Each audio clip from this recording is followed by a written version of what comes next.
अगदी जलद व अचूक बातम्यांसाठी पाहत रहा महामीडिया 24 सदैव तत्पर। नमस्कार, मी शुभांगी पाटील, महामीडिया 24 मध्ये आपलं स्वागत आहे। पाहूया आजच्या हेडलाईन्स।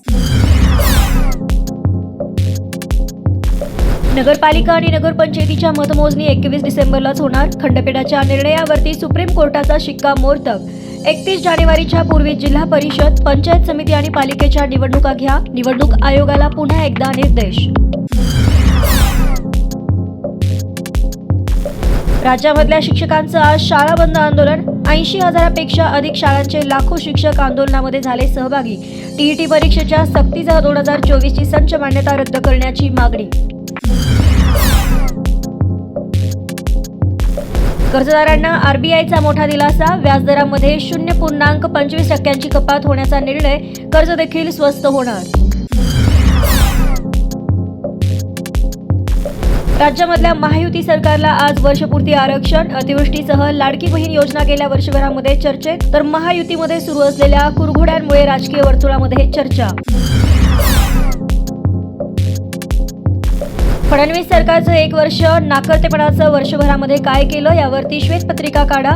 विजय वडेट्टीवार यांचं सरकारला आवाहन।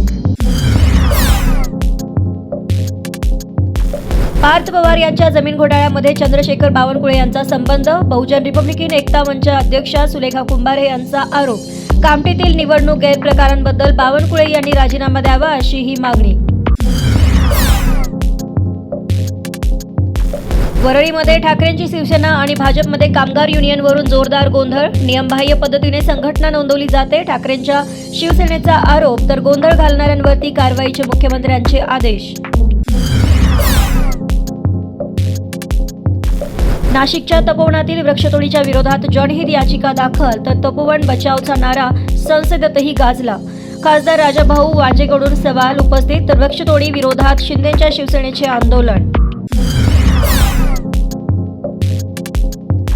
मेक इन इंडियाच्या मार्फत रशिया भारतामध्ये गुंतवणूक करणार। पंतप्रधान मोदी आणि पुतीन यांच्यामध्ये झालेल्या कराराच्या नंतर माध्यमांसमोर केलं स्पष्ट। देशभरात इंडिगोची विमानसेवा विस्कळीतच, प्रवाशांचा संताप, तर सर्व उड्डाणांचे वेळापत्रक मध्यरात्रीपर्यंत सामान्य स्थितीत येईल। नागरी विमान वाहतूक मंत्रालयातील उच्च पदस्थानांची माहिती। महामीडिया 24 न्यूज चॅनेलला लाईक करा, शेअर करा, सबस्क्राईब करा आणि बेल आयकॉन ऑन करायला विसरू नका।